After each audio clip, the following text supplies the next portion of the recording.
The DS brand in the Stellantis lineup hasn't grown to what they were hoping for, a French BMW fighter. Well, things are changing for the DS Automobiles brand. They are updating their whole lineup to giving themselves a better chance at beating the Germans, and this is one of their cars they are going to do it with. This is called the DS No8, and it is an indirect replacement for the DS9 Saloon. So, a new design and a new name. Is it enough to fight against the German cars? Let's find out. Hello everyone, welcome to Everything Cars and More. This is the #1 place to be for car news and reviews. Sit back, buckle up, let's go.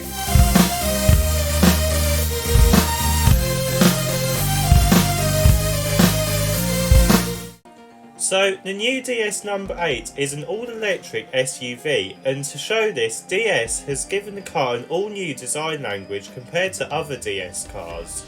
To start with, we get a set of very slim headlights that are almost hidden, and connected to this are a set of LED daytime running lights that go down the side of the car, just like other DS models. The grille, on the other hand, is all new, and it has a bit of a Rolls-Royce feel to it. This is because it is actually behind a clear panel. It lights up at night and it looks very cool and premium. Lower down we get a decent sized air vent as well as some gloss black and silver cladding. Moving around to the side, and this is where we can really see where the design is coming through from the old DS9. To start with, we get a sleek coupe design near the back, and we also get a lot of gloss black material on the wheel arches and sill to show its off-roader look. We even get some flush door handles and sleek looking wheels, which I do really like. We even have a lot of chrome too, which is becoming even rarer nowadays. Moving round to the back, and this is where the design is really interesting. To start with, we get this floating design on the rear window which acts as a bit of a spoiler, and it does look really concept-like. I also like these tail lights that stretch down the side, giving this car an aerodynamic look. It would have been nice though if there was an aerodynamic purpose to them. The rear end is minimalistic and some would say plain, but in this instance less is actually more. We don't get the DS logo anymore, but it has been written out on the back with a new font type, and there is also a new model plate too. The lower bumper is all gloss black, and again it does feel premium looking. Right, let's have a look and see what battery and motor options you can have with the new DS No8. So the DS No8 is an electric only car based on the STLA medium platform from Stellantis. This means you can get 3 powertrain options. Let's start with the base model first. This has a 228 brake horsepower single motor setup on the front wheels, giving this car front wheel drive. This is connected to a 73 kWh battery pack, giving this car a range of 341 miles, which is quite decent. 0 to 62 is dealt with in 7.7 seconds, which also isn't that bad. The next version is the long range version, and this has a slight increase in power to 243 brake horsepower, but the battery pack has increased to 97 kWh, giving this an electric only range of 465 miles, which is very impressive. This again is front wheel drive, and the 0 to 62 time stays the same at 7.7 seconds despite the power increase. The final version is an all-wheel drive long-range version, and as you may have guessed it, it has a dual motor setup, giving this car 348 brake horsepower and 4-wheel drive. This uses the same battery pack, giving the car a 425 mile range, which is still quite good. 0 to 62 is dealt with in 5.4 seconds now, which is quite nippy, and for this size of car is decent. The price of the new DS No8 starts at £50,790, which for a premium electric SUV is quite good too. And it is also quite reasonable. There may also be a hybrid version coming in the future too, if there is demand for it. Anyway, let's have a look at the interior and see what that is like. So, climbing inside the new DS number 8, and before we have a look at it, DS automobiles are known for having a quite out there interior, and this, to be honest, is really no exception.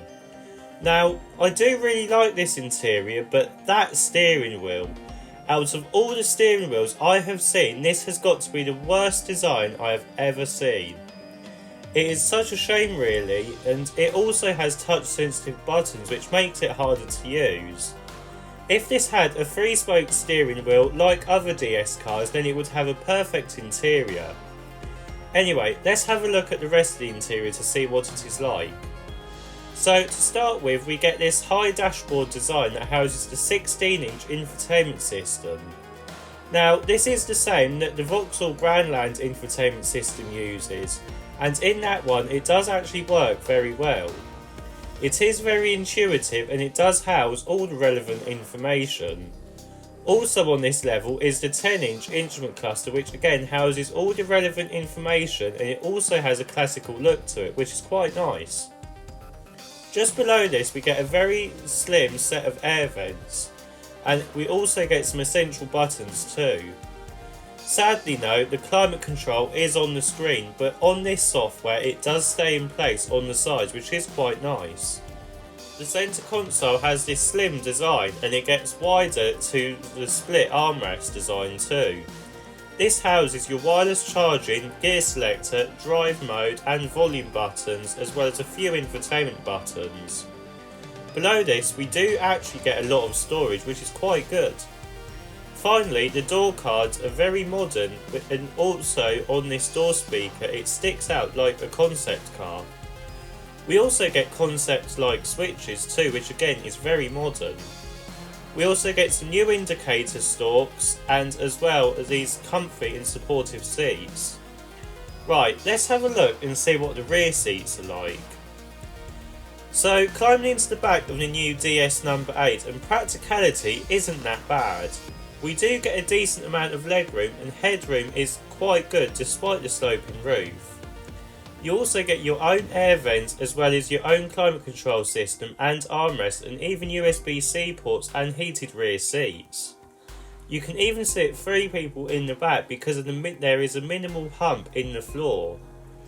The only thing I would say is that I don't quite like the door card design as much, as it just feels a bit too plain for me. And I just wish there was a bit more going on, as it would make the rear feel that bit more premium like the front. Anyway, let's have a look and see what the boot space is like. Opening the boot to the new DS number 8, and you are welcomed with 620 litres of space, which is bigger than its rivals the BMW i4 and Volkswagen ID7.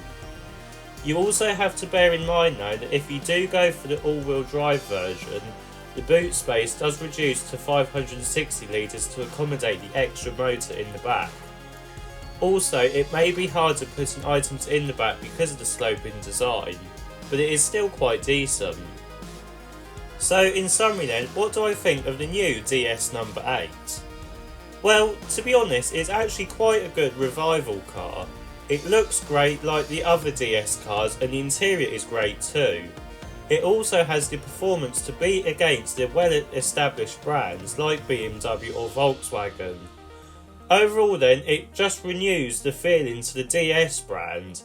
It gives a fresh perspective to the brand, and I like the way it's going. I just wish it had a proper steering wheel though. Never mind.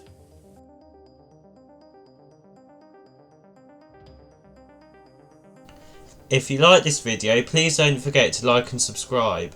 See you in the next video.